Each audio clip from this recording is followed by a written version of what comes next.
On my 65th birthday, my daughter placed a bowl of dog food in front of me and said, "Here's your birthday dinner, freeloader." 15 guests froze, and I quietly left the house that night. They thought they had humiliated me forever. But the very next day, I took a step that turned everything around and made my daughter kneel before me. Before we continue, please subscribe to the channel and let us know where you are listening in the comments. The room falls silent as I tear through the birthday wrapping. 15 faces watch me. My daughter Serafina stands 3 feet away, phone already raised, recording this. The metallic dog bowl catches the chandelier light as I lift it from the box. "Happy 65th, Dad." Her voice carries across her living room on Bull Street. The Victorian walls I helped restore seem to lean in closer. Perry, her husband, grips the mantelpiece, his knuckles white. Inside the bowl, Purina dog chow. The cheap kind, not even the premium blend. "Open it, Dad. I picked it out special." Serafina's smile doesn't reach her eyes. I lift the dog bowl. Stainless steel, practical. Perry laughs, sharp. "Read the card! Read the card!" Serafina steps forward. "This is your birthday dinner, freeloader, since you eat us out of house and home anyway." Goldie gasps, quick intake of breath beside me. "Serafina, what?" "I'm just being honest. He needs to hear it." Perry pushes off the mantelpiece, gets closer. "Better get used to it, old man. Budget meals for budget people." I set the bowl down, carefully. "I see. What, no comeback? No theatrical speech?" I stand. My cardigan catches on the chair. The best performances need no words. The garden. I need the garden. 23 years of theater training, and nobody taught me how to exit a room when your daughter serves you dog food. I walk, don't run. Through the French doors, into magnolias and twilight. Behind me, voices explode. Someone says, "Too far," and someone else says, "Finally," and the front door opens, closes, opens again. Footsteps on the porch. Car engines. My hands shake. I clasp them behind my back. Old trick from Hamlet rehearsals. The magnolia nearest the fountain still has my initials carved in it, from when this was my house. From before Serafina convinced me to put it in her name for tax purposes. 5 years ago, when Martha was still alive and trusted our daughter. Purina. Not even the good stuff. If you're going to insult someone, at least commit to the blue buffalo. Honey, that wasn't right. That was cruel. Goldie. She moves quiet for someone wearing heels. It was honest, finally. "What are you going to do?" I turn, study her face. Goldie Patterson, my stage manager for 15 years. She knows when someone's about to break. What I always did at the theater, direct. I pause. But this time, I'm directing an exit. "You need help?" "Not yet, but keep your phone on." She squeezes my hand, doesn't say anything else. Smart woman. Inside, the party's dying. Through the windows, I see Serafina gesturing, Perry drinking, Mrs. Henderson collecting her purse. I wait. Count to 300, theater breathing. Then I go back inside. The living room's half empty. Serafina freezes when she sees me. Perry straightens up from where he's been slouching against the bar cart. I walk to the cake, my lemon lavender masterpiece. 6 hours of work this morning while they slept in. "Shall we have cake?" I did spend 6 hours on it. "Dad, I think no speeches, just cake." I pick up the knife, cut precisely. "Mrs. Henderson, you always loved my lemon lavender. Corner piece?" She's still here, coat half on. "Gideon, you don't have to." "But I want to. It's my birthday after all." I look at Serafina, hold the look. Some traditions matter. Mrs. Henderson takes the plate. Her hand trembles slightly. "Your father has more class in his pinky." She doesn't finish, just pats my arm. I serve cake to everyone remaining. 8 people, 7 who look uncomfortable. Perry just looks confused. The mantelpiece catches my eye. My Piero puppet sits there. White face, sad smile, black tears painted down porcelain cheeks. I bought him in Paris, 1987, after my best Lear. I pick him up, tuck him under my arm. Perry notices, smirks. "Taking your toys?" "Just this one." I thank the guests, one by one. "Thank you for witnessing this performance." To the couple from next door, "Remember what you saw here tonight." Goldie squeezes my hand again, harder this time. By 7:15, Everyone's gone. Serafina and Perry retreat to the kitchen. I hear the dishwasher start, their voices muffled. I should leave. Instead, I collect paper plates from the coffee table. Move slow, stay quiet. Theater people know how to be quiet. So when's the appraiser coming? Perry's voice carries through the half-open kitchen door. Thursday. We list it Friday. I freeze, plates in hand. And your old man? Pause, long enough that I lean closer. After tonight, if he's not gone by Monday, I'm changing the locks. My grip tightens. The Pierrot's wooden head cracks, slightly, under my thumb. The appraiser comes Thursday. We need him gone before then. What if he refuses to leave? After tonight, he won't. You saw his face. Your dad's tougher than you think, babe. Serafina laughs. He's broke and he's old. He'll go stay with Ezekiel in Oregon or whatever. Portland, and your brother hates his guts too. No, Ezekiel just doesn't have money to send anymore. There's a difference. I set the plates down. On the hallway table, silent. My phone buzzes. Unknown number, text message. Mr. Hawkins, this is Silas Montgomery. Goldie gave me your number. We need to talk, tonight if possible. I stare at the screen, at the kitchen door crack, at the Pierrot in my hand with its cracked head. Type, where? Response comes in seconds. Whitaker Inn Bar, 1 hour. From the kitchen. What if someone tells him about the down payment? I pocket my phone. Walk past the kitchen without stopping. Out the front door. Into the evening. Bull Street's quiet. Lampposts coming on. The historic district settling in for night. My cardigan's still on. Pierrot's still under my arm. I have an hour. I walk. I stare at my phone in the darkened hallway. Silas Montgomery's text glows. We need to talk, tonight if possible. From the kitchen, Perry's voice. Changing the locks Monday. My thumb hovers. Through the crack in the kitchen door, Serafina's shadow paces. I already typed, where? Already got his response. Whitaker Inn Bar, 1 hour, but I don't move yet. What if someone tells him about the down payment? Perry again. I lean closer to the door. Who's going to tell him? The transaction was 5 years ago. Records exist, Sarah. So what? The house is in my name? He gave it as a gift. Pause. Then Perry. Did he, though? Or did you just tell him it was a gift? Longer pause. He signed the papers. Did he read them? Stop. We're doing this. Thursday, the appraisal. Friday, we list it. By July, we're clear. I pocket my phone. The Pierrot marionette goes into my cardigan. I walk past the kitchen without stopping. Front door, porch, Bull Street. The walk to Whitaker Inn is 12 blocks. I use them to think. $207,000.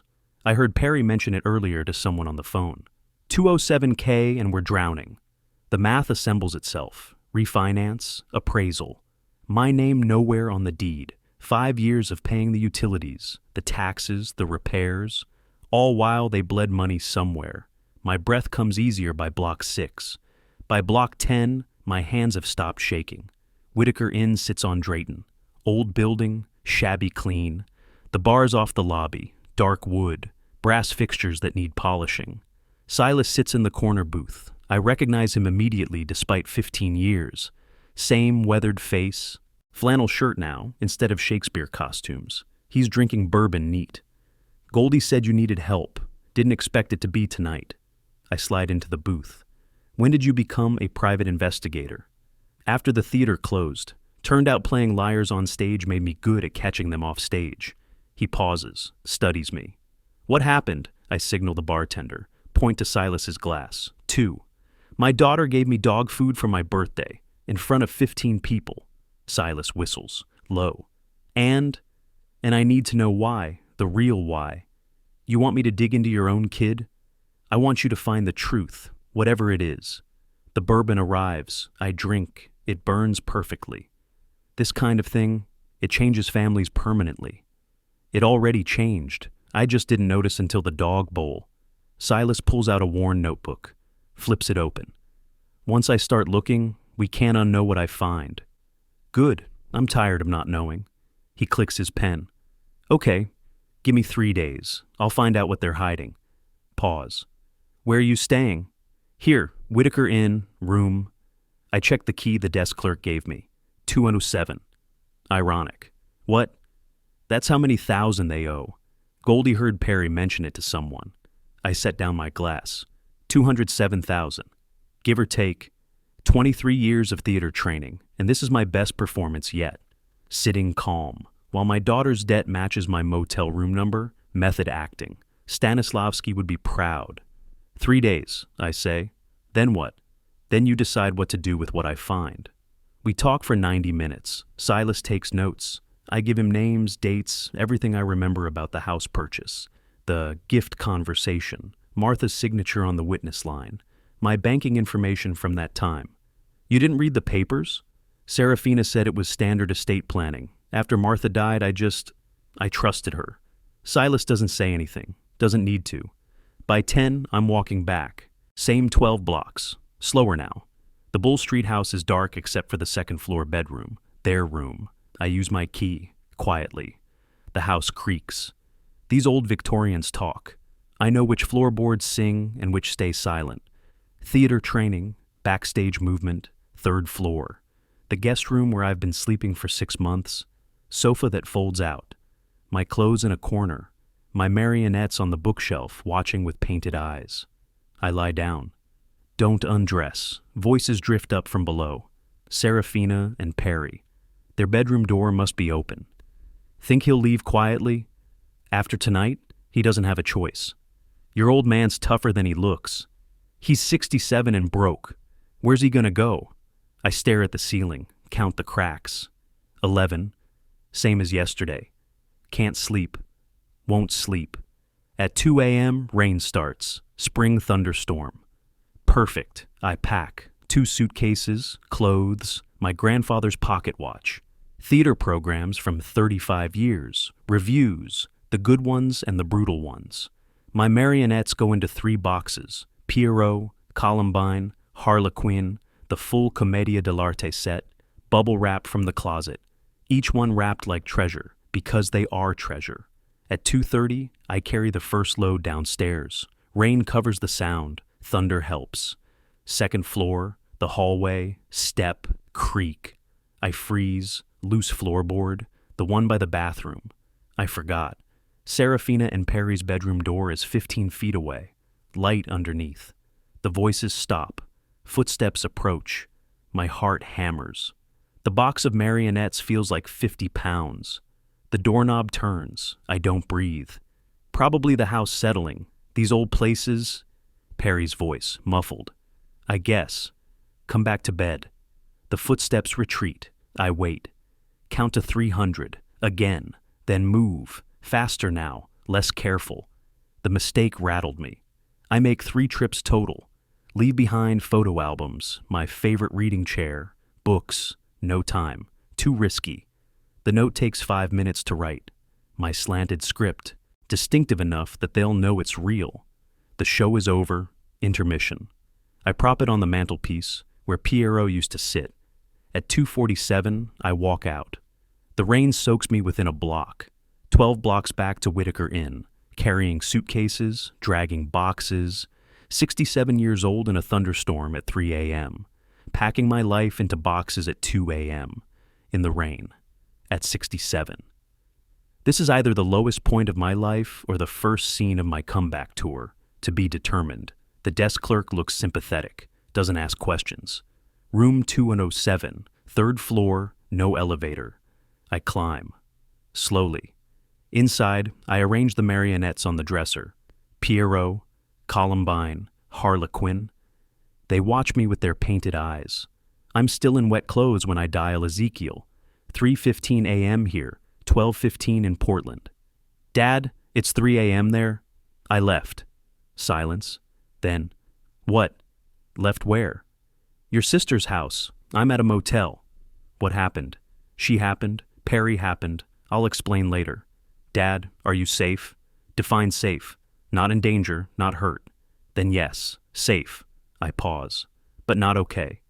I'm booking a flight right now. Zeke, no, you have work and... Dad, I'm coming. Don't argue. The call ends. He'll be here by tomorrow night. Red eye. I know my son. I sit on the bed, dripping, exhausted. My phone buzzes, unknown number, text message. Mr. Hawkins, this is your neighbor, Mrs. Henderson from the party. I'm so sorry to text this late, but I thought you should know. After you left tonight, I saw a for sale sign being delivered to your daughter's house. At 11 p.m. They're listing it tomorrow, not Friday. I heard them tell the agent we need it gone before he comes back. I'm so sorry. Call me if you need anything. Martha Henderson. I stare at the text, then at my marionettes. Then I start laughing, quiet at first, then louder. The laugh of someone who's crossed a line from victim to strategist. I open my contacts. Scroll to Silas Montgomery. Type, forget 3 days. I need everything you can find by tomorrow night. And I need the name of the best estate lawyer in Savannah. Price doesn't matter. Send. Pick up the Pierrot marionette. Study its cracked head where I gripped it during the party. Intermission's over, I whisper to it. Act 2, revenge. My phone buzzes. Silas. Now you're talking. I'll have something by noon. And Gideon, welcome back to the stage. I set down Pierrot. He watches me with his sad painted smile. Outside, thunder rolls. The storm's getting worse. Inside, I'm getting better. 7 a.m. Still in yesterday's clothes. Damp cardigan smells like rain and regret. My phone shows 3 missed calls. Serafina. 6:47 a.m., 6:51 a.m., 6:58 a.m. No voicemails, just fury hammering redial. The marionettes line the dresser. Pierrot, Columbine, Harlequin. Their painted eyes judge me through Venetian blind stripes. I shower, change. Clean shirt feels like armor. At 8:30, I'm tapping on the glass door of Patterson's Curiosities on Abercorn. The shop's dark, but I know Goldie does inventory early. She appears, unlocks, pulls me inside. Coffee. She hands me a cup before I speak. And before you ask, yes, I already heard. Heard what? Mrs. Henderson called me at 6 a.m., said there's a for sale sign at 447 Bull Street. Her back office is controlled chaos. Victorian furniture, estate sale remnants, filing cabinets from dead people's lives. We sit. I tell her everything. The dog bowl, the eavesdropping, the $207,000 in debt, my midnight escape through thunderstorm. That girl, I changed her diapers and this is how she treats you? She's not a girl anymore. I don't know what she is. Goldie sets down her cup, hard.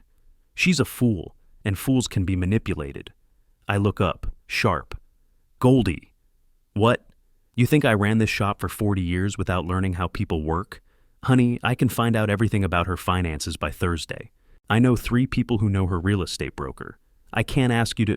You're not asking. I'm volunteering. That child humiliated you in front of the entire arts community. She made it public, so the fallout will be public too. My phone buzzes. Silas. Foxy Loxy in 90 minutes. Bring questions. Goldie pulls a business card from her desk. My late husband was an accountant. His files are in storage. If you need help understanding financial documents, she slides the card across. His former partner still practices. Owes me favors. I pocket the card. Why are you doing this? Theater people stick together. And sweetheart? She squeezes my hand. You directed my wedding to Harold. 32 years of happiness before cancer took him. I owe you everything. Foxy Loxy Cafe, 10:15. Oak trees dripping Spanish moss. Silas already has the corner patio table. Espresso and legal pad. I order black coffee. My hands shake slightly. Hide them in my lap. This is the contract. Standard PI terms. $3,000 for comprehensive financial investigation.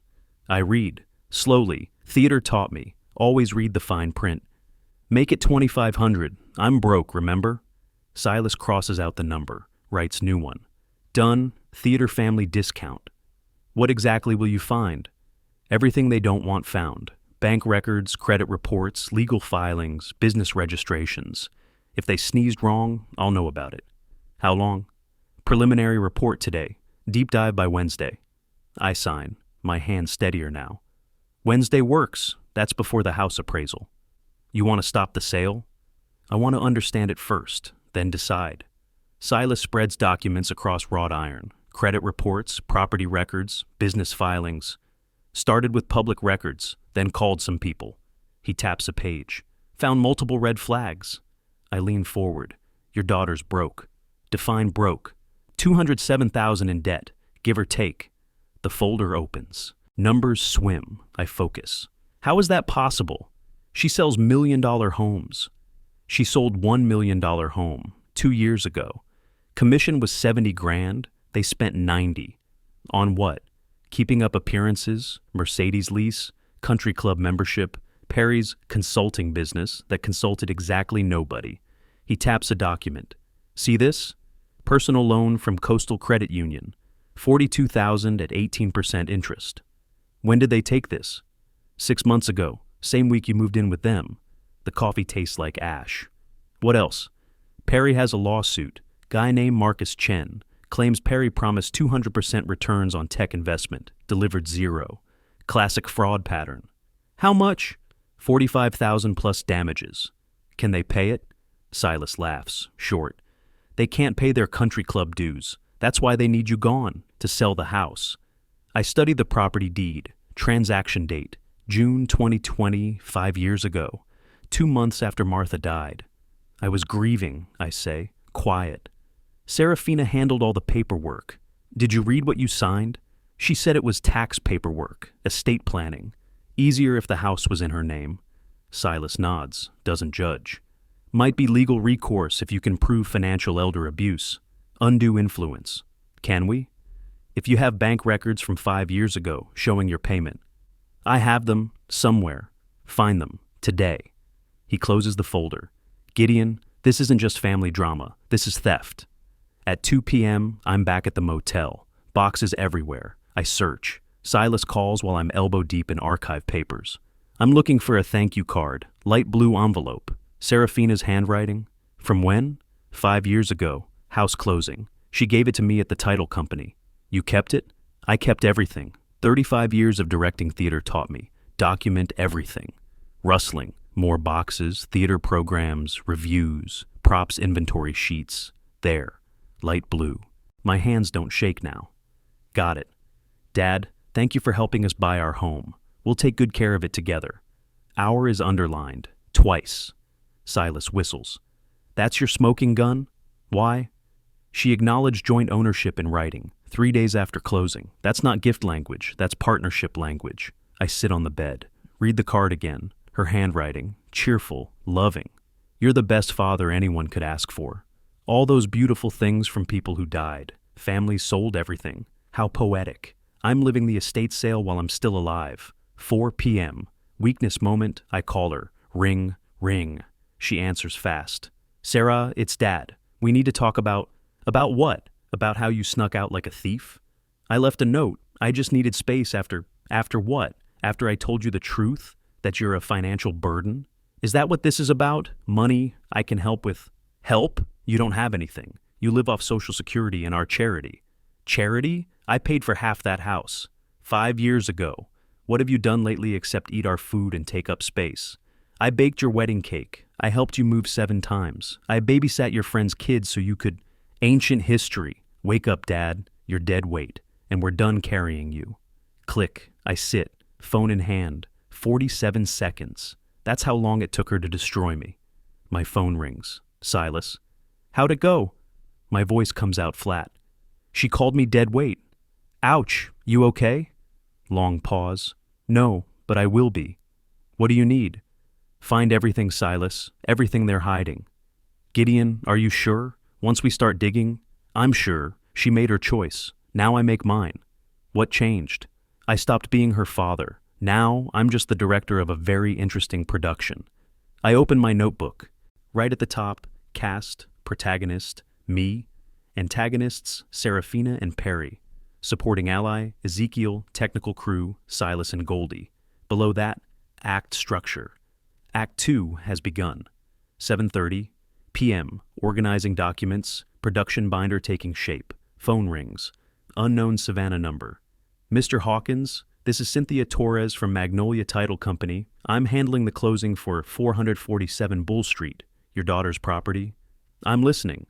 Well, there's an issue. During title search, we found your name on the original down payment wire transfer, $120,000 from your joint account with Evelyn Hawkins. I'm sorry. Is she? My late wife. She died 5 years ago. I'm very sorry, but here's the problem. Your daughter is claiming the entire property is hers, free and clear. But if you contributed funds, you might have an ownership claim. Did you intend this as a gift or an investment? My heart pounds. Why are you calling me? Because I'm required to clear title before sale. And Mr. Hawkins, your signature isn't on the deed, only your daughter's. That's unusual when you provided half the down payment. Silence. I stare at the thank you card on my desk. What does that mean? It means this sale could be disputed. If you have documentation of your contribution and didn't legally gift it, you could file a claim. But you'd need to act fast. Closing is scheduled for next Friday. The property deed, Silas's report, my production notebook. Ms. Torres, I'll call you back tomorrow with my attorney's information. Your attorney? Yes, I need to discuss ownership fraud. I hang up. Text Goldie. I need the name of the most aggressive real estate attorney in Savannah. Money is no longer an issue. She responds in seconds. Effie Sullivan, Madison Square. I'll text you her number. She's a shark in pearls. You'll love her. I pick up Pierrot. Study his cracked head. Intermission's over, I whisper. Outside, Savannah settles into night. Inside, I'm just getting started. 6 a.m. Wednesday. Phone pressed to ear. Ezekiel's voice through airport noise. Boarding in 15 minutes. Land at 5:30 your time. You didn't have to. Dad, stop. I'm coming. The line goes quiet. Then, have you talked to her? Yesterday.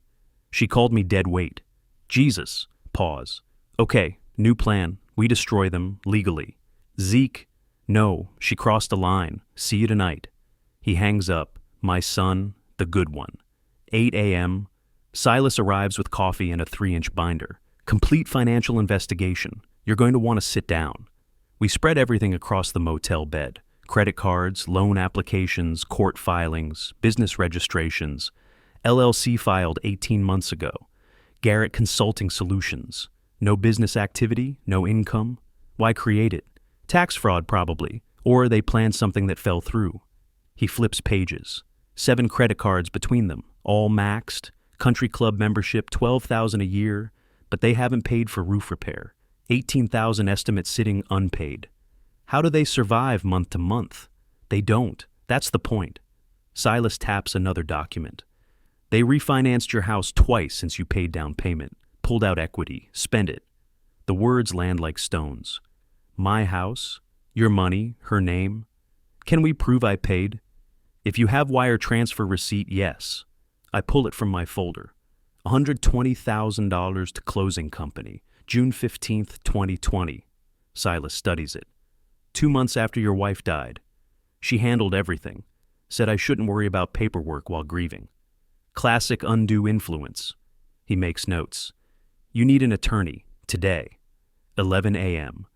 Effie Sullivan's office, Madison Square. 2nd floor of restored building. She's steel gray suit and sharper eyes. Mr. Hawkins, let me be clear. This is fraud, probably elder financial abuse. Can we prove it? Do you have documentation of your $120,000 payment? I slide the wire transfer across her mahogany desk. Good. Need any written communication where she acknowledges your ownership stake? Like what? Emails, texts, letters, anything saying our house or we bought or thanking you for your investment. I pull out the light blue envelope. There might be this, she reads. Her expression doesn't change, but something hardens. Our home. Underlined twice, 3 days after closing. She looks up. This is your smoking gun? What do we do? Emergency motion to block the sale. File today. Get temporary restraining order. Judge Whitaker owes me a favor. I can get emergency hearing for Thursday morning. The sale is Friday. Then we file today. Here Thursday, get TRO. Sale stops until we resolve ownership question. How much will this cost? Her directness cuts clean. $5,000 retainer, total case, $20,000 to $30,000 if it goes to trial. I'm quiet. I don't have that.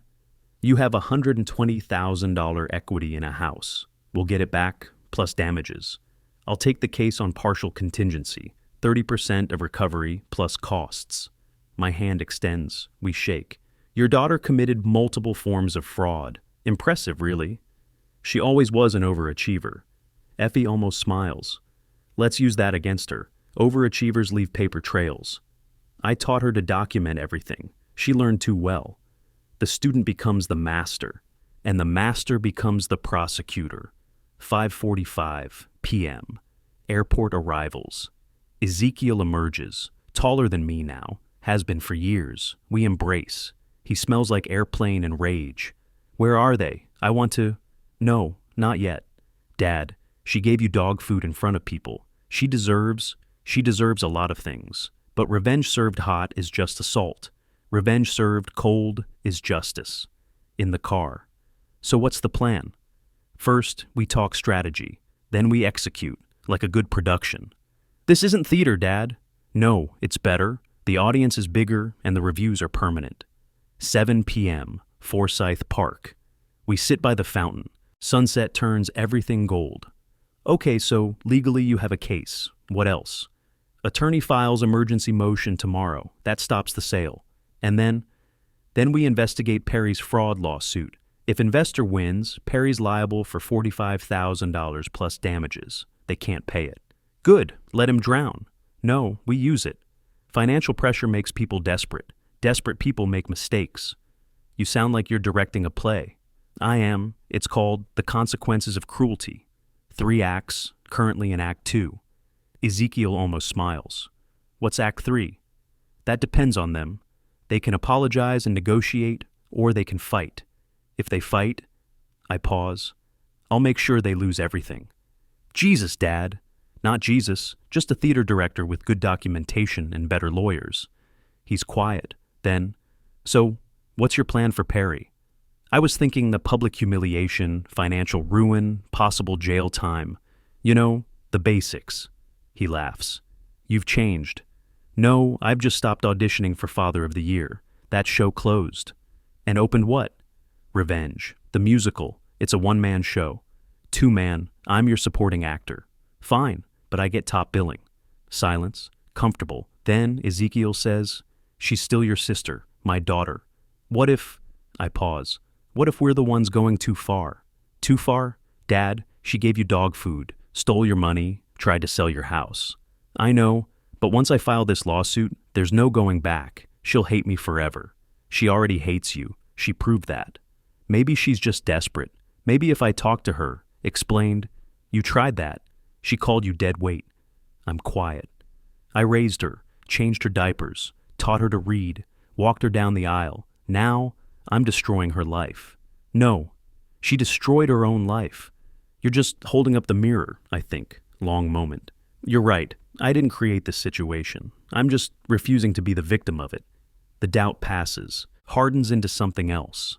8:30 p.m., phone rings. Cynthia Torres again. Mr. Hawkins, there's been a change. What kind of change? Your daughter requested expedited closing. Wednesday morning, 10 a.m., tomorrow. I stand, abrupt. Tomorrow? The closing was Friday. She paid rush fees, said she has another offer pending and needs to move quickly. Can you stop it? Not without a court order. Do you have an attorney filing anything? Yes, but she wasn't filing until Wednesday for Thursday hearing. Then you're out of time. Once she closes tomorrow, ownership transfers to buyer. Your claim becomes monetary, not property-based. To Ezekiel. They moved it up. She's trying to close before I can stop her. Can we block it? To Torres. If I get an emergency court order tonight, can you delay closing? If it's filed before closing starts, yes. But Mr. Hawkins? It's almost 9 p.m. Good luck finding a judge. 9:15 p.m. Racing to Effie's office. She's there, door unlocked. Emergency motion, now. She doesn't ask questions, just starts typing. At 10:05, she reaches Judge Whitaker's clerk. Tell him it's Effie Sullivan, elder abuse case, emergency. We wait. Ezekiel paces. I sit, still. 10:15. Her phone rings. Judge will review tonight, rule by 8 a.m. tomorrow. Ezekiel exhales. I don't. What if he says no? He won't. The evidence is solid.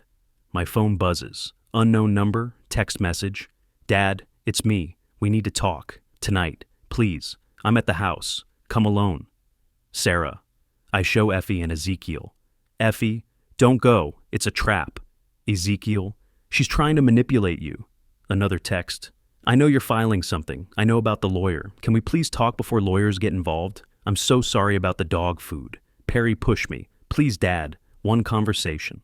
Ezekiel. Dad, don't, I type. 447 Bull Street, midnight. I'll be there. Mr. Hawkins, I need to hear what she has to say. Face to face. Ezekiel. Then I'm coming with you. No, she said alone. Pause. But keep your phone on. If I don't text you by 12:30, call the police. I stand. Pocket phone. Walk toward door. Dad, this is a mistake. At the door I turn. Maybe, but it's mine to make. Outside, Savannah's quiet. Midnight approaches. Inside, my daughter waits. 11:45 p.m. Tuesday. Outside, 447 Bull Street. My hand trembles on brass. I text Ezekiel. I'm here. 12:30. Deadline stands. The door opens before I knock.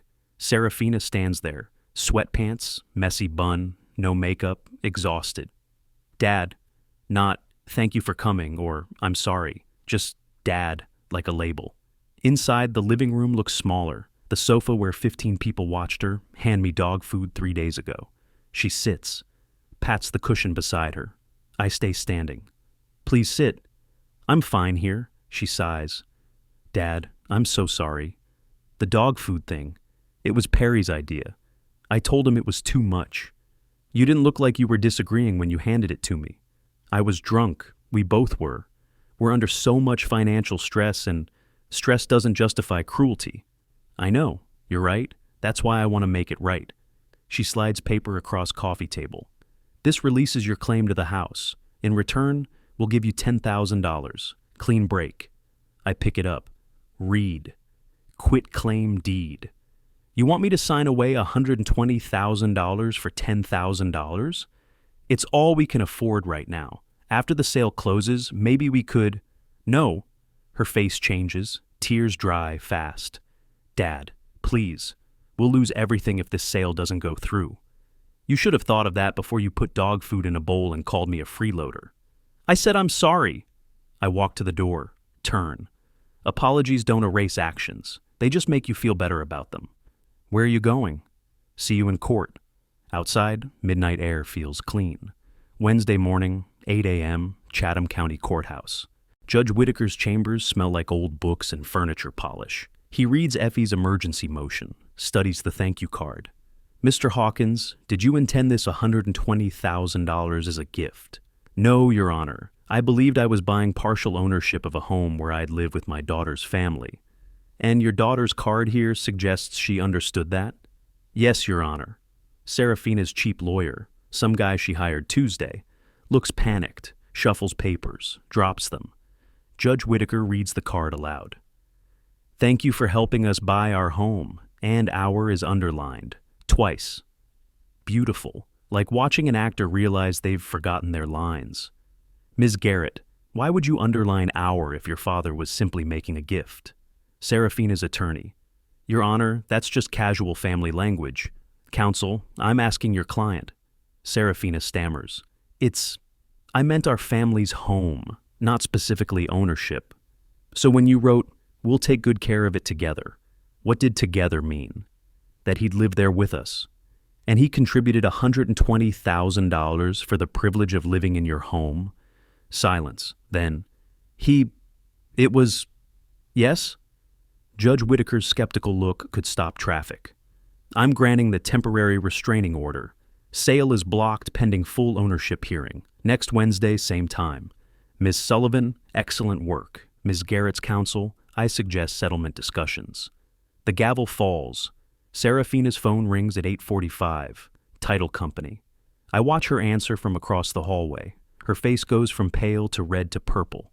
Her phone slips, hits the floor. She doesn't pick it up. Perry grabs it, listens, hangs up. They look at each other. Then Perry looks at me. Pure hate. I smile, small, polite. Thursday, Friday. Silence, Saturday night. 8 p.m., Telfair Museum. The Savannah Arts Foundation's Spring Gala. 200 of Savannah's cultural elite. I'm here as Director Emeritus of Savannah Theater. Vintage tuxedo from my Hamlet days. Still fits, mostly. Goldie meets me at entrance. Stunning vintage gown. Ready? Born ready. Inside, crystal chandeliers and champagne. Theater patrons, gallery owners, philanthropists. Everyone greets me warmly. Gideon, where have you been? Sorting out family matters. Across the room, Serafina, working the crowd with Perry, trying to project success. Her dress costs too much, probably rented. She sees me, freezes mid-conversation. I don't approach. Instead, I position myself near the bar. Old theater trick. Control the stage center. Goldie works beside me, perfectly casual, 8:45, cocktail hour. She's surrounded by 6 people, 2 gallery owners, newspaper columnist, real estate mogul, 2 philanthropists.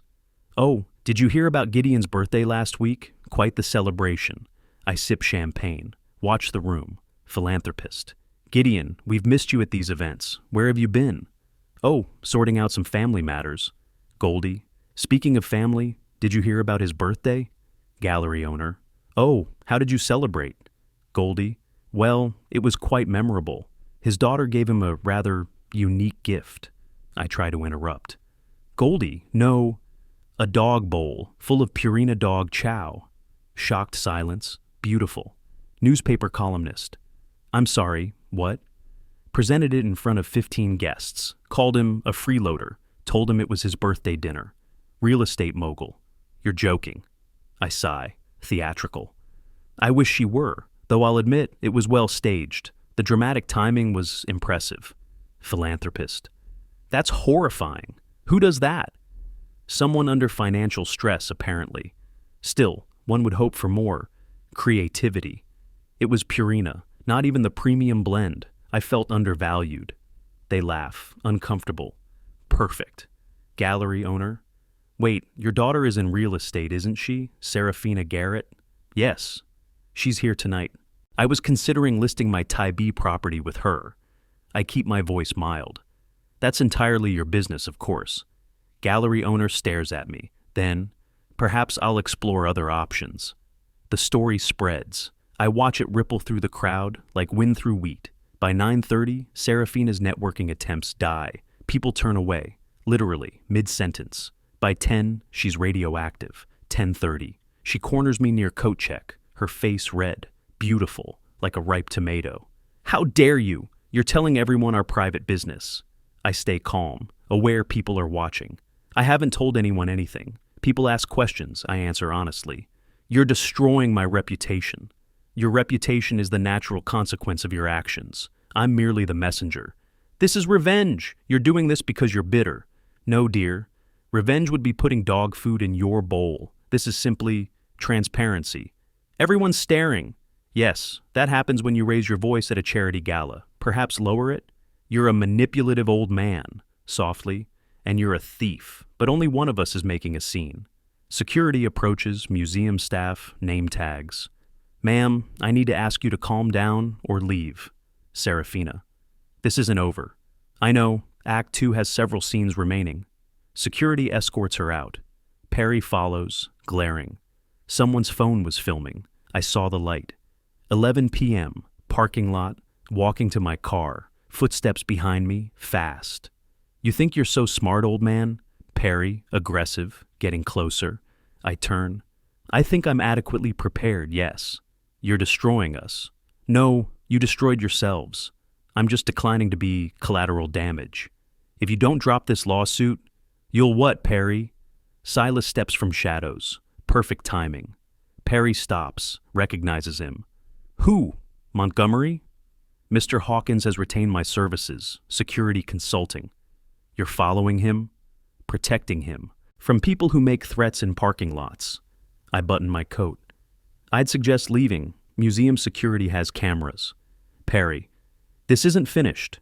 Correct. We still have depositions, discovery, trial. It's going to be a long production. You can't guard him forever. Silas smiles. Don't need to. Just long enough for the legal system to finish what you started. They leave. Tires screech. Silas. That went well. Define well. No one got punched. For these situations, that's well. I suppose. Though I was mildly curious if Perry would actually swing. His form looked terrible. You were assessing his punching form? Force of habit. Stage combat training. His stance was all wrong. Silas laughs. You're crazier than I thought. Not crazy, just experienced in blocking choreography. Sunday morning, 10 a.m. Serafina's phone buzzes. Again, again, again. She finally looks. Text from broker. Heard about scene at Arts Gala. We need to talk. Boss, please come to office Monday 9 a.m. Important. Client cancellations, 3, 4, 5. She shows Perry. He's still in bed, hungover. What the fuck happened last night? He happened. Dad and that bitch Goldie. They told everyone. Perry scrolls. His face darkens. This is a coordinated attack. No shit. He opens laptop. Facebook. Someone posted video. Serafina screaming at dignified Gideon. 2,000 views. Comments.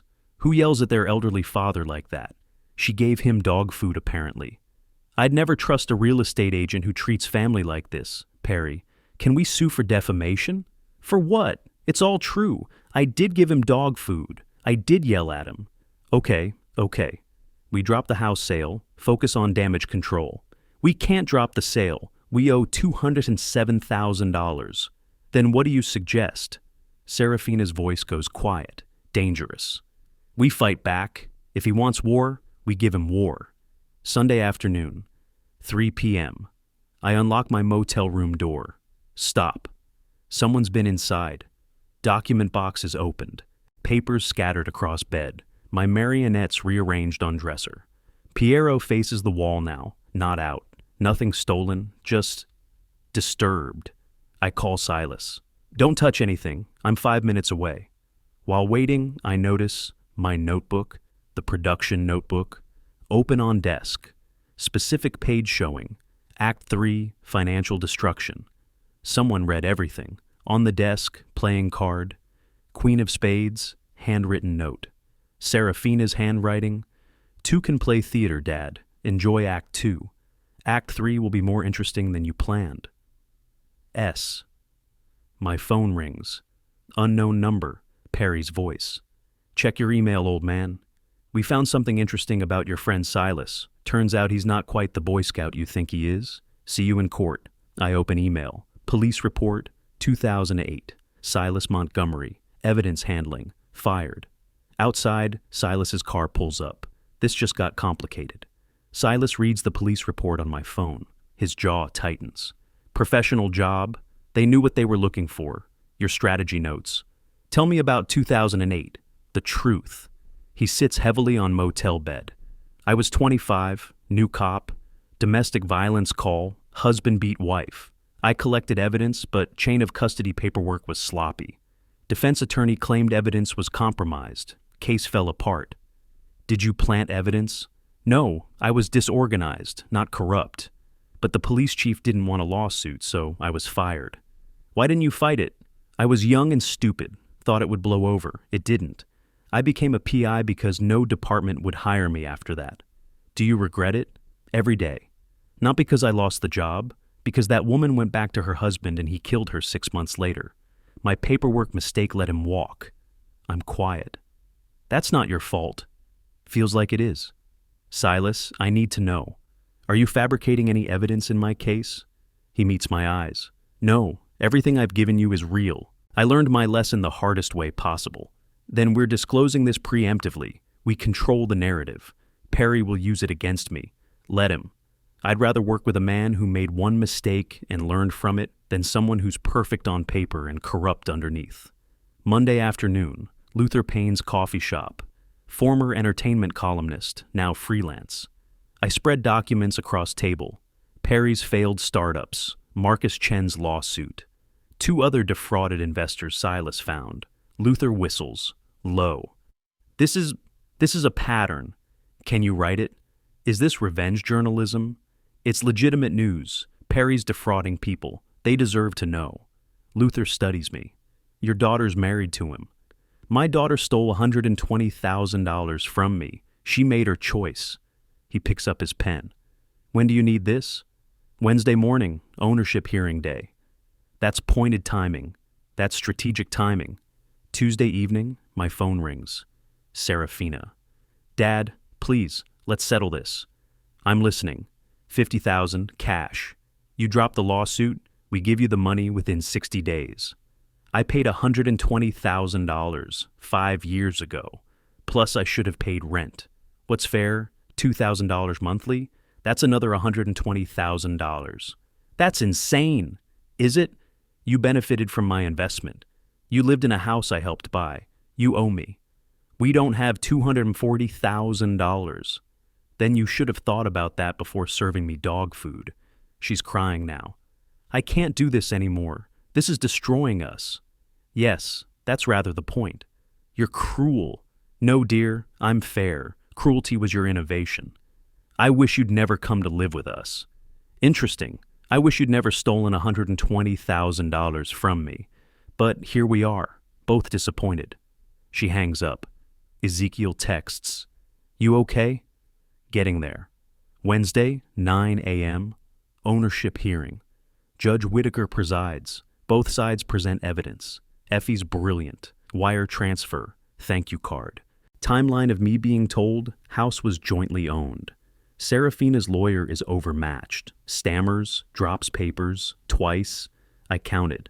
Judge, I'll take this under advisement.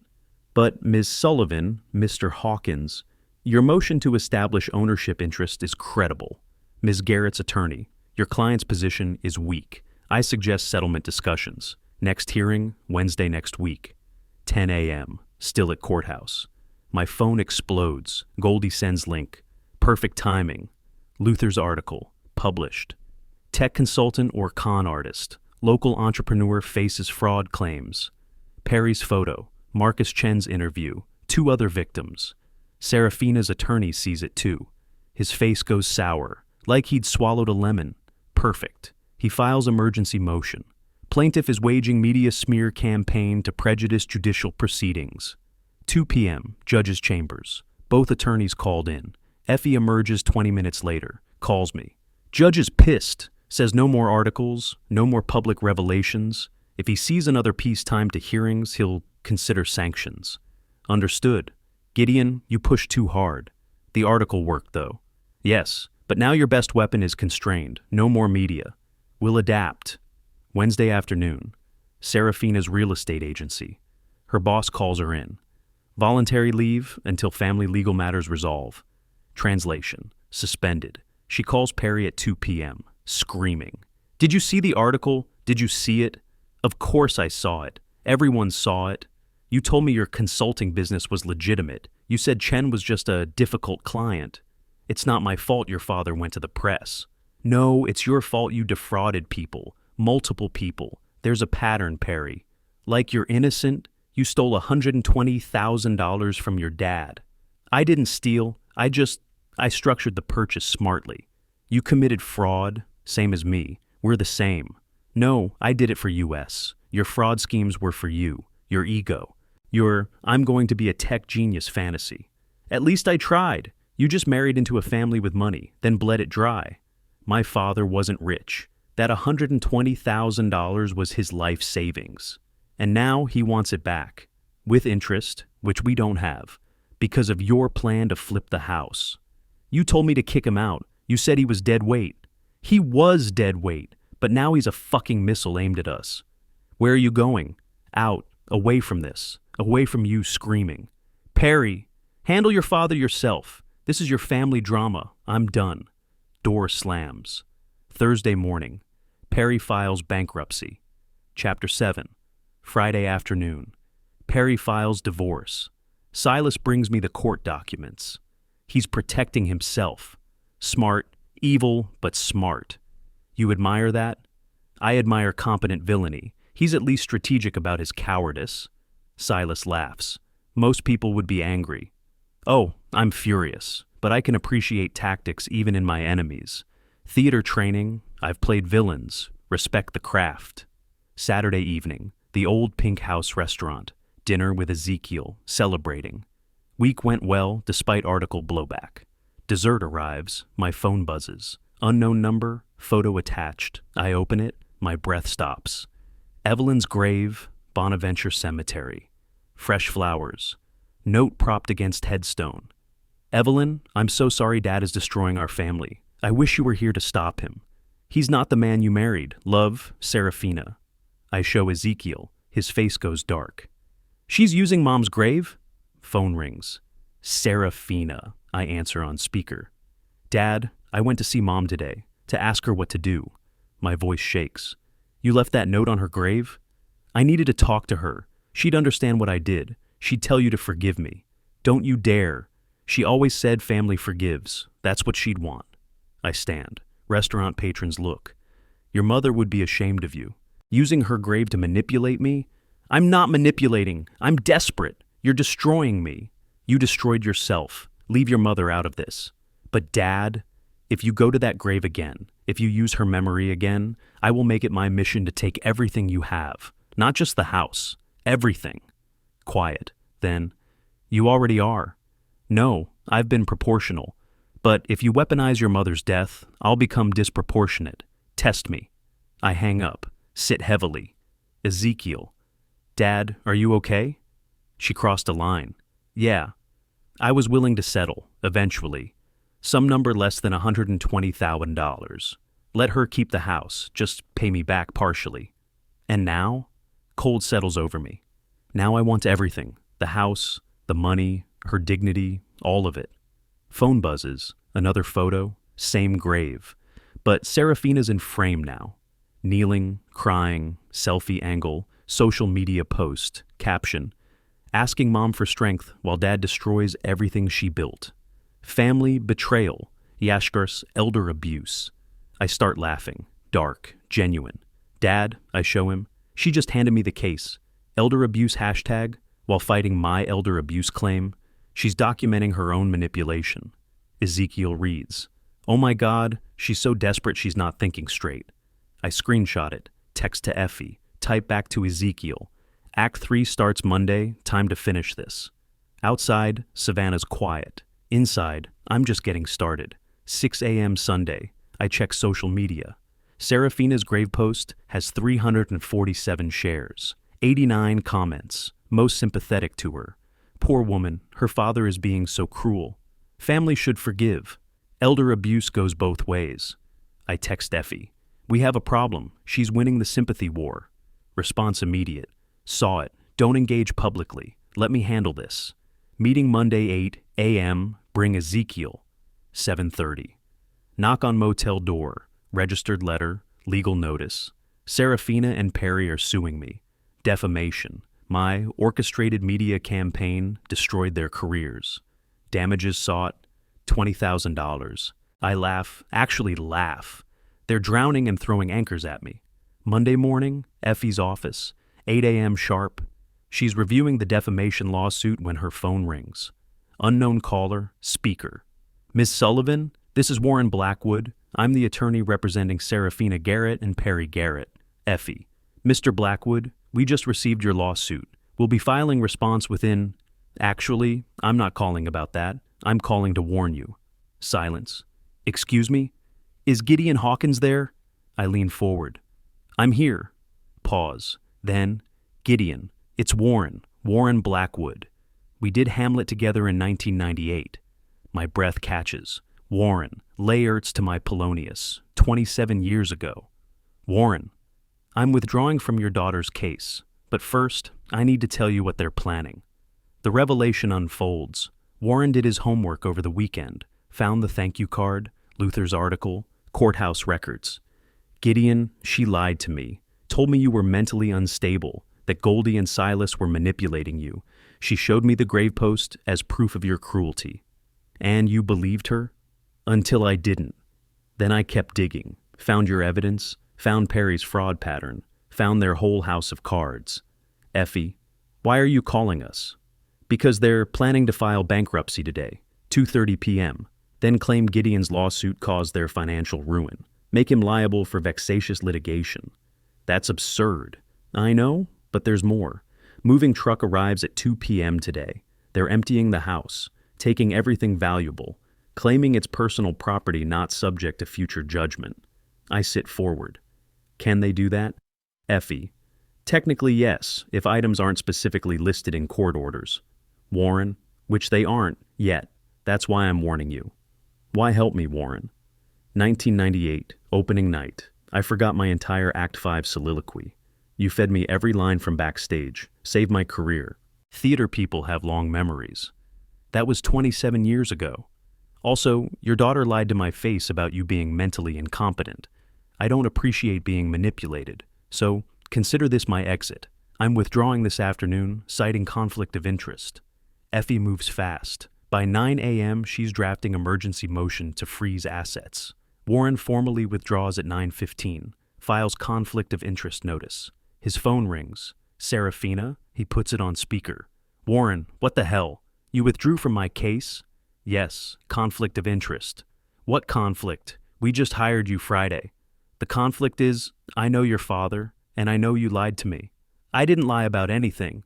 You told me he never paid for the house. I found the wire transfer. You told me his thank you card might be forged. I had it examined. It's authentic. You told me Goldie Patterson has history of elder fraud. She doesn't. She's a respected business owner. Those are just interpretations. No, they're lies, and I don't represent liars. You can't abandon me the day of my bankruptcy filing. Actually, I can. Ethics rules allow withdrawal when client commits fraud on attorney. You did. Goodbye, Serafina. Warren, please. I'll pay you more. With what? You're filing bankruptcy in 3 hours. He hangs up. Effie smiles. Shark and pearls. I like him. 10 a.m., Forsyth Park. Ezekiel and I sit by the fountain. My phone shows those comments. 347 shares. Poor woman. Cruel father. What if they're right? What if I am making it worse? Dad, she stole $120,000 from you. I gave it willingly. Under false pretenses. That's fraud. He pulls out folder. Bank statements. Wire transfers. Look, here's your payment. Here's the deed. Only her name. Here's her card saying our home. Here's my $300 monthly payment she intercepted. That's $7,200 she stole from me, trying to help you. I stop. She really took your money? For 2 years. Told me she was managing it for you. She wasn't. She kept it. The numbers blur. I didn't know? Because she's a thief. A systematic, calculated thief. You're not cruel, Dad. You're just finally fighting back. I study the documents. $247,000 in actual damages, plus the emotional cost. Math doesn't have emotions. That's why it's useful. The doubt fades, hardens into something else. You're right. I was confusing sentiment with justice. 11:30. Judge Whitaker signs emergency asset freeze order. 12:45. Silas and Ezekiel drive to Bull Street. 1:45. Moving truck pulls up. Driver gets out. Silas steps forward, hands him court order. Nothing leaves this property. Driver reads, shrugs, leaves. 2:15. Serafina arrives, sees truck gone, sees Silas and Ezekiel on her porch. What are you doing here? Ezekiel hands her paper. Serving you. She reads, color drains. Asset freeze? No. This can't. Where's the moving truck? We sent him away. Nothing leaves this property until court resolves ownership. You can't do this. This is my house. Ezekiel. Is it? Dad paid $120,000. That's a pretty significant stake. You're helping him? Your own sister? My sister wouldn't steal from our father. My sister died when she gave him dog food. That was a mistake. I apologized. No, you posted on Mom's grave. You used her death as a weapon. That's not a mistake. That's sociopathy. She starts crying. Zeke, please, I'm desperate. Yeah, we noticed. Desperate people make stupid decisions, like hiring Warren Blackwood without checking if he knew Dad. Her face, beautiful, like watching someone realize they've been checkmated. What? Silas. Your attorney, old theater buddy. He called your father this morning, told us everything. Warren told you about the bankruptcy and the moving truck, and your plan to frame Dad for vexatious litigation. All of it. She sits on porch steps, defeated. I'm ruined. Yes, but you did it to yourself. 3 p.m. Local news picks up the story. Courthouse reporter noticed Warren's dramatic withdrawal. Emergency asset freeze filing, called Warren for comment. Warren, no longer representing her, can speak freely. Elder financial abuse case. Daughter took father's life savings, tried to sell house without compensating him. I withdrew because client misrepresented facts. By evening, it's everywhere. Effie calls. The article worked. Perry's business is dead. But Gideon, Judge Whitaker saw it too. He's not happy about media timing again. We didn't leak it. I know, courthouse records are public. We can't control reporters, but be careful going forward. Evening strategy session, Effie's office. Goldie. Did you see her face when the truck left? Priceless. Goldie, she looked devastated. Good, she should be. Effie, more importantly, Warren's withdrawal means she can't file bankruptcy today. Needs attorney's signature. Ezekiel, how long until she finds another lawyer? In her financial state, with her reputation, could be weeks. Meanwhile, we're preparing our full ownership claim with damages. Damages? You paid $120,000 5 years ago. Reasonable rent would have been $2,000 monthly. That's $120,000 in unpaid rent, plus interest on your down payment at 5% annually, another $30,000. Total claim, $270,000. Silas whistles. That's more than the house is worth. Exactly. When we win, she'll owe more than she can pay. House sale won't cover it. I'm quiet. She'll lose everything. Ezekiel. Like she tried to do to you. I suppose. Theater has a word for this. Peripetia. The reversal. Goldie. What's that mean? It means the villain becomes the victim, usually right before the finale. My phone buzzes. News alert. Photo of Bull Street house. Caption, prominent real estate agent faces elder abuse allegations. The community knows everything now. No going back. Wednesday 9 a.m., Chatham County Jail, visiting room, glass partition, Perry in orange jumpsuit. Looks like he hasn't slept. Effie insisted on coming. Never meet a defendant without your attorney present. Silas records on his phone. Legal in Georgia. Perry leans close. Thank you for coming. What information do you have? First, we need to talk terms. Effie? No. First you provide proof of whatever you're claiming. Then we discuss if it's valuable enough to warrant our help. Perry pulls out papers, slides them through partition slot. Real estate fraud. She's been skimming commissions for 18 months, falsifying closing documents, pocketing extra $2,000 to $3,000 per sale. Total theft from her agency, approximately $35,000. I read. Detailed spreadsheets, property addresses, amounts. Why are you giving me this? Because there's more. The dog food wasn't random cruelty. It was strategic. Strategic how? She needed you gone, but not just out of the house. Discredited. Viewed as mentally unstable. Effie. Why? So we could petition for conservatorship, put him in assisted living, control his finances. The room tilts. You were going to institutionalize me? It was her idea. I just went along. Which facility? Silver Rest, on Abercorn. Costs $6,500 monthly. I only get $2,100 from a Social Security.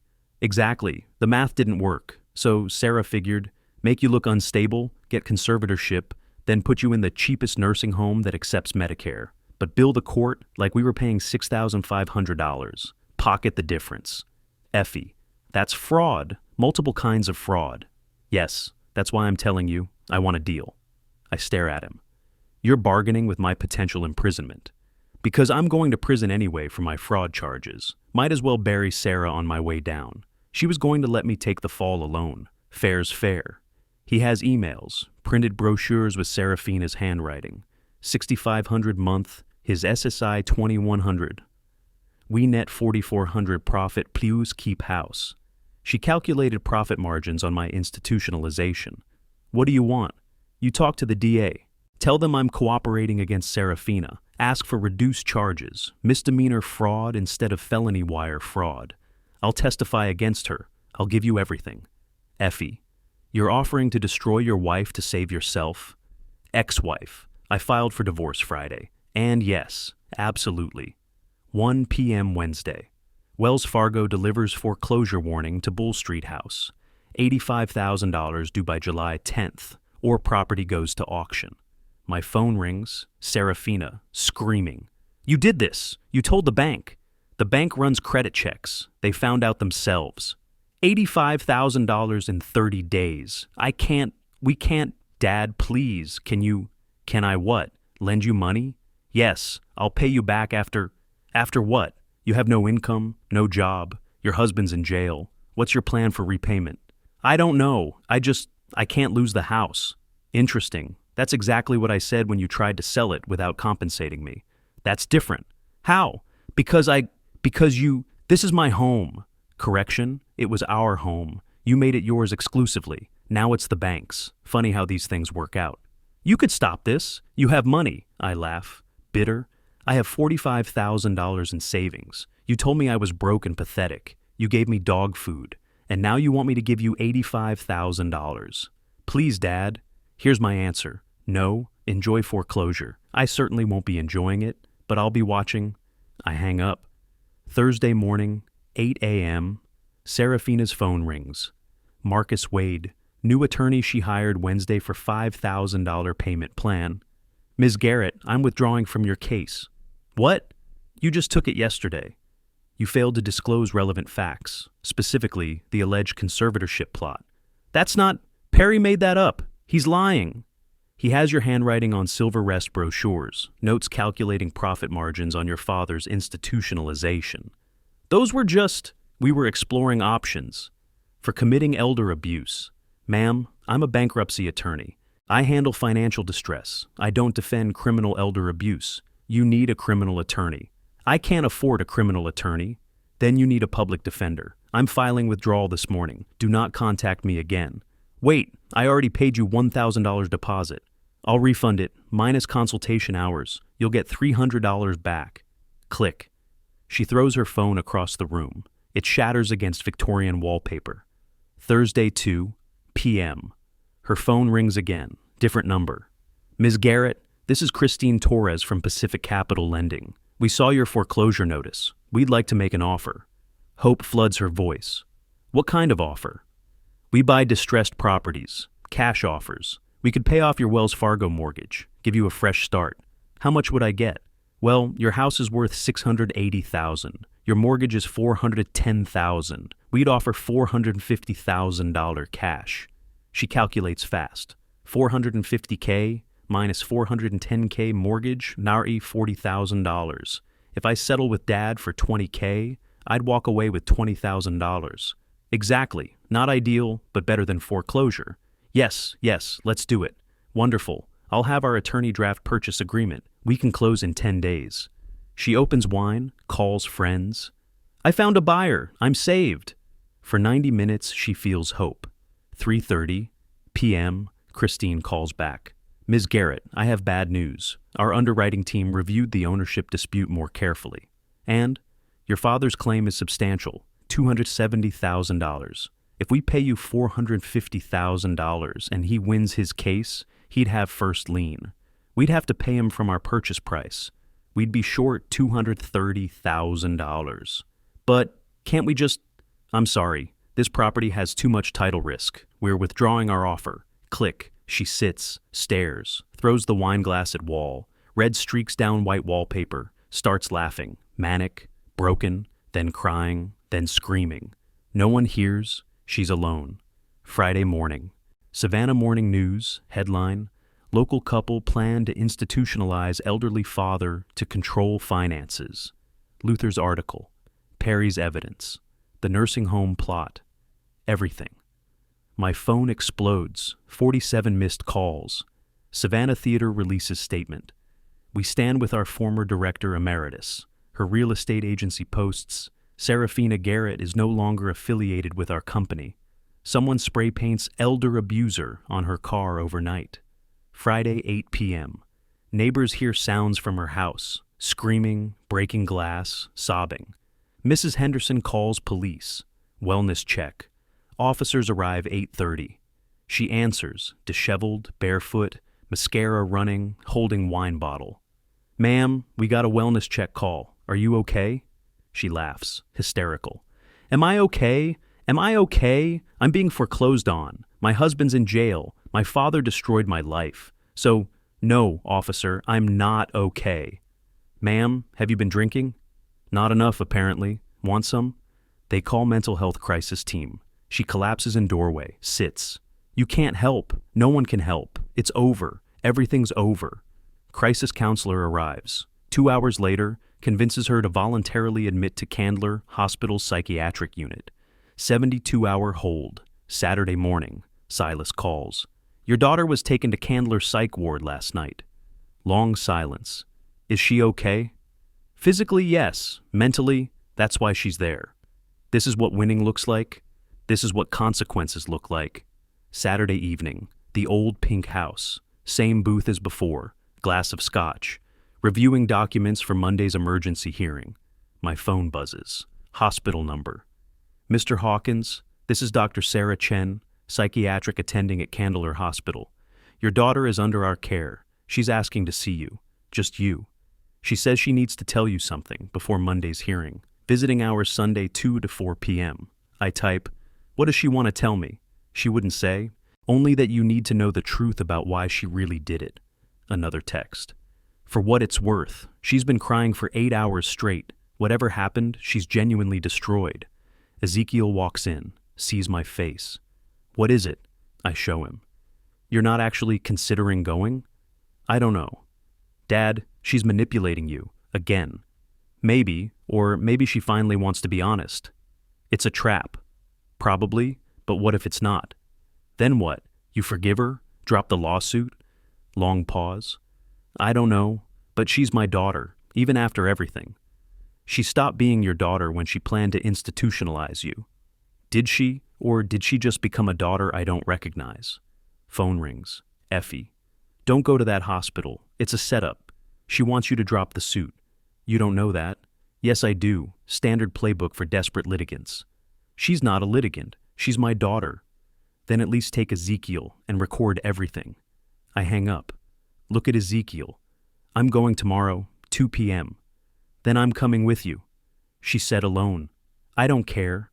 Photo message arrives from Seraphina's phone, my 60th birthday, 5 years ago. Before everything. Gideon, Seraphina, Perry, Ezekiel, Evelyn, everyone smiling, caption. We used to be this. Can we ever be this again? Please come tomorrow. S. Ezekiel's face hardens.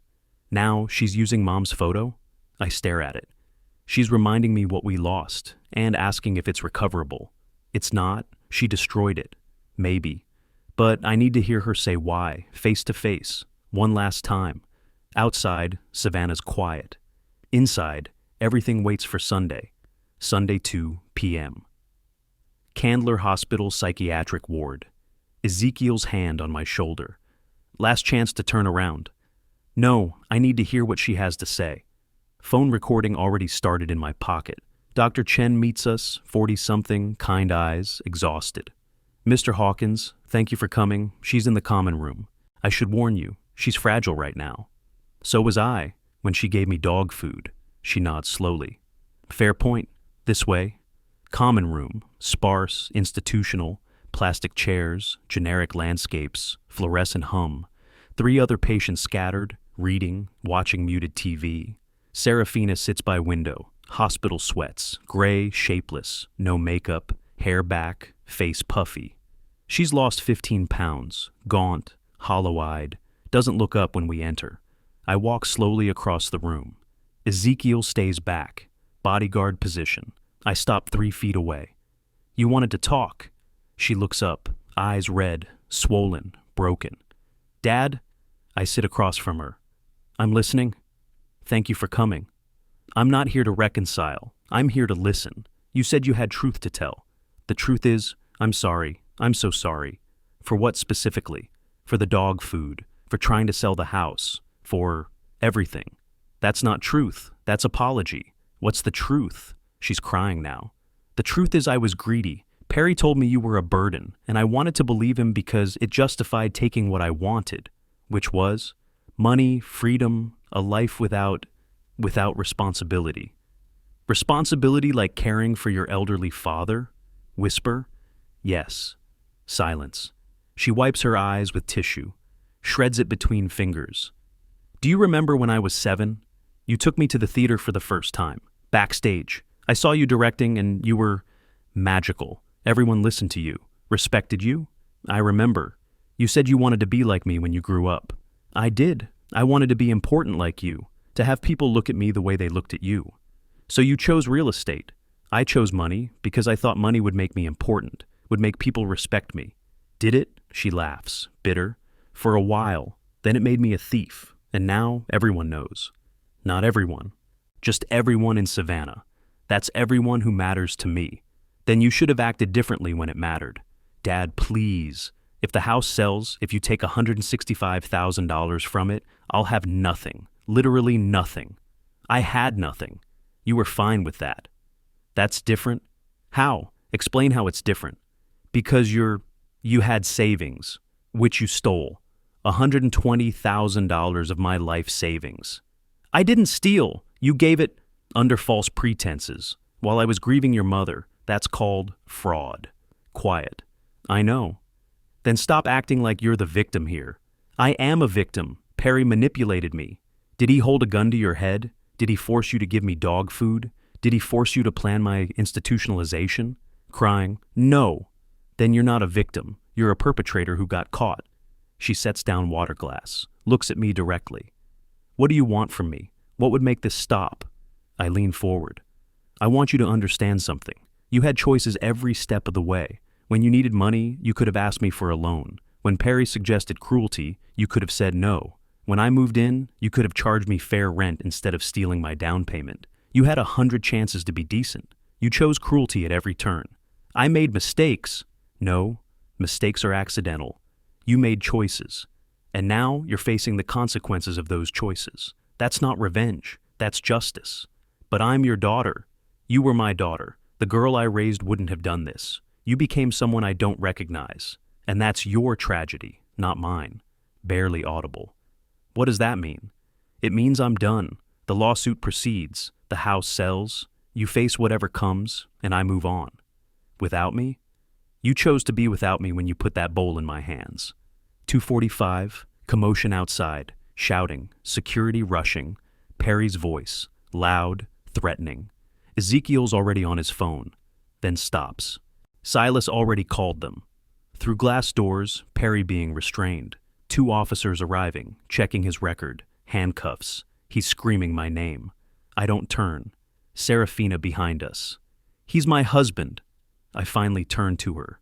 He's your co-conspirator. There's a difference. You've destroyed both our lives. No, you destroyed your own lives. I just declined to be destroyed with you. Perry dragged away, still screaming. Bench warrant for unpaid traffic fines. $4,000. Freedom lasted less than 24 hours. I watch him go. Feel nothing. Monday, 10 a.m., Chatham County Superior Court. Judge Whitaker presides. Courtroom nearly empty. Me, Effie, Serafina, alone, no attorney, court clerk, 2 reporters. Judge reads his ruling. This court finds that plaintiff Gideon Hawkins did contribute $120,000 to purchase of property at 447 Bull Street with reasonable expectation of ownership interest. Serafina grips the table, knuckles white. Furthermore, evidence of planned conservatorship and institutionalization demonstrates pattern of financial elder abuse. She makes a sound, half sob, half gasp, air punched out. Therefore, this court awards plaintiff $165,000 to be paid from proceeds of property sale with first priority lien. She slides down in chair, spine dissolved. Additionally, this court is referring evidence of potential elder abuse to the district attorney's office for criminal investigation. Gavel, bang. Court is adjourned. Serafina doesn't move, just sits. Tears streaming silently. Effie leans to me. We won. Completely. I watch her. Feel nothing. No triumph, no satisfaction, just completion. I stand. Button jacket, walk toward exit, pass within 3 feet of her table. She looks up. Dad, I stop, look at her. You lost me when you stopped seeing me as your father and started seeing me as a resource to exploit. The judge's ruling is just paperwork. The real loss happened the night of my birthday. I walk out. Don't look back. Sunday evening. Ezekiel drives us back to Whitaker Inn. Silence. He parks, engine off. We sit in dark car. You okay? Long pause. I thought I'd feel victorious. I don't. What do you feel? Sad, empty, like I won a war. But the country I was fighting for doesn't exist anymore. The family? Yeah. Quiet.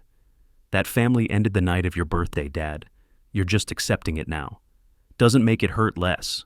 No, but it makes it final. And final is better than false hope. I nod. Thank you for being here, for believing me. You're my father. She's just someone who shares my DNA. We get out, walk into motel. Some things don't need more words. 3 weeks later, early June, the house sold in 17 days. $590,000, all cash, quick closing. Serafina signed papers in a daze. The buyer, Piero Properties, LLC. She didn't know it was me. Thursday evening, the old pink house, private dining room upstairs, mahogany paneling, chandelier, window overlooking Reynolds Square, table for two. I texted her Tuesday. I'd like to meet. Thursday 7 p.m., old pink house, just us. Will you come? 3 hours later. Why? Closure, for both of us. I'll be there. She arrives wearing Target clearance dress, hair pulled back, minimal makeup, lost more weight, fragile. I stand when she approaches. Thank you for coming. She sits. I almost didn't. I'm glad you did. Waiter brings menus. She doesn't open hers. I can't afford to eat here anymore. I'm paying. Order whatever you want. Bitter laugh. That's generous, considering you just took everything I had. I took what you stole. There's a difference. We order. Small talk dies quickly. She sets down water glass, looks at me directly. I'm sorry. For which part? All of it. The dog food, the house, the conservatorship plan, using Mom's grave, everything. Why now? Because I lost. Because I have nothing left to gain from lying. Because... Pause. Because I finally understand what I did. Do you? Really? I stole from you. I humiliated you. I tried to institutionalize you to steal your pension. I used your grief over Mom to manipulate you. I'm a thief and an abuser. Voice breaks. I'm everything you said I was. Quiet. I never wanted to be right about that. I know. You wanted your daughter back, the one who loved theater and painted sets and thought you were a hero. Where did she go? She grew up and got greedy and married wrong and made terrible choices. And now she's sitting across from her father, begging forgiveness she doesn't deserve. Long pause. You're right, you don't deserve it. She nods, wipes eyes. I know. I reach into jacket pocket, pull out envelope, set it on table between us. There's a check inside, $50,000. She stares. What? You'll net maybe $15,000 from the house sale after my judgment and expenses. This brings you to $65,000. It's not much, but it's a start. Why would you give me money after everything? Because you're still my daughter. Because I don't want you destitute. Because... Pause.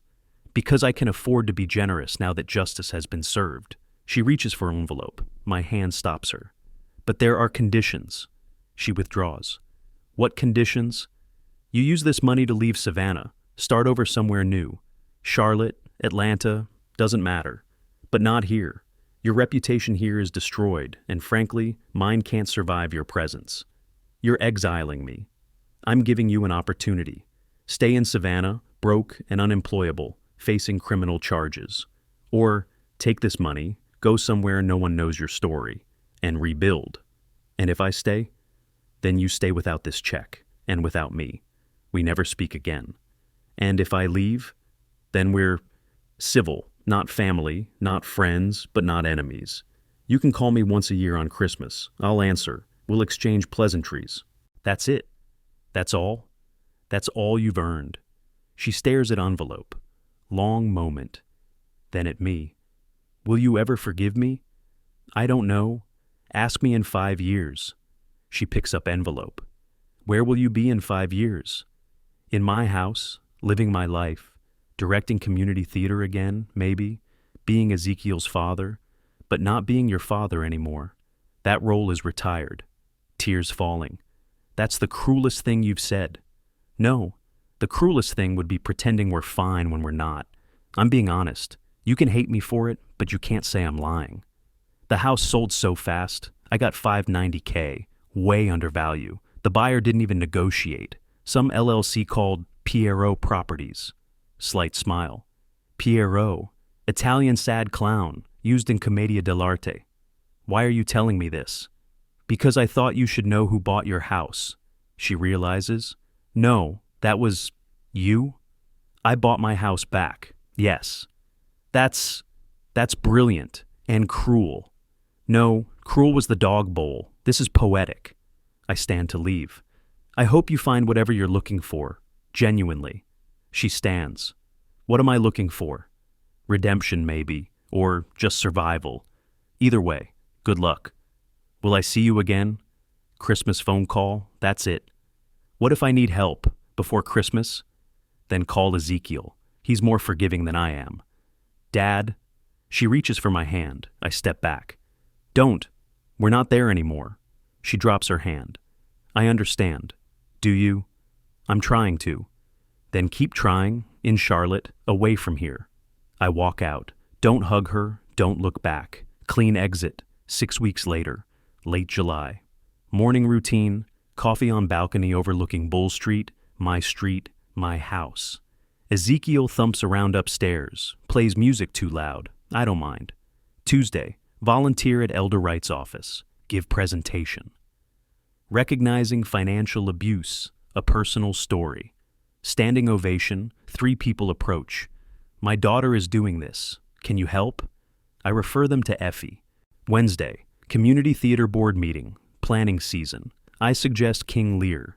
Let's do something about fathers and ungrateful children. I know the territory. They laugh. Agree. Friday, dinner with Ezekiel and Goldie at home. I cook now. Pasta, salad, wine. Silas stops by with bourbon.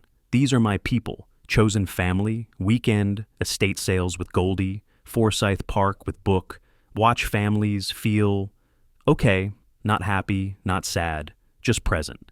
My phone still has Serafina's number. She called once in July. I didn't answer. Voicemail, hi Dad, I'm in Charlotte, I got a job, I start community college, just wanted you to know I'm trying. I listened 3 times, didn't call back, maybe at Christmas. The marionettes line my study shelves, Pierrot with cracked head, unrepaired. Ezekiel asked, why not fix it? Some cracks should stay visible, they're proof of survival. August evening, my study, writing in leather journal. The show is over, not quite tragedy, I'm still standing.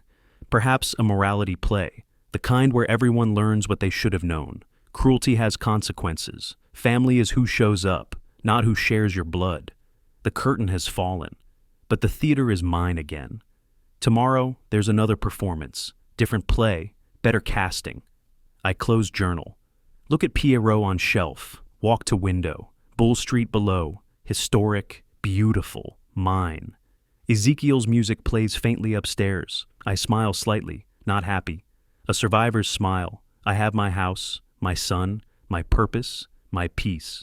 Serafina has Charlotte, $65,000, and a chance. Fair, if not equal. I turn off light, go upstairs. Hey Dad, want to watch a movie? What are our options? Comedy or drama? I sit on couch. Comedy. I've had enough drama for one lifetime. We pick something forgettable. Laugh at appropriate moments. Order pizza. It's ordinary. Small. Quiet. It's enough. December 25th, 6 p.m. Phone rings. Caller ID, Serafina. 3 rings. 4. Ezekiel. You don't have to answer. I answer. Hello, Serafina. Hi, Dad. Merry Christmas. Merry Christmas. How's Charlotte? Cold. Different. Good, I think. I'm taking accounting classes. I have a job, back-end work, not selling. It's honest. Good. How's Savannah? Warm. The same. Also good. I'm directing King Lear in spring. That's wonderful. It's about a father who gives everything to the wrong children. Seemed appropriate. Quiet. I deserve that. Yes. Silence. Not hostile. Just real. I should let you go. I just wanted to call, like we agreed. I appreciate that you did. Can I call again? Next Christmas? Yes, that's the arrangement. Okay. Goodbye, Dad. Goodbye, Serafina. I hang up. Set phone down. How was it? Civil. Surface level. Exactly what I expected. How do you feel?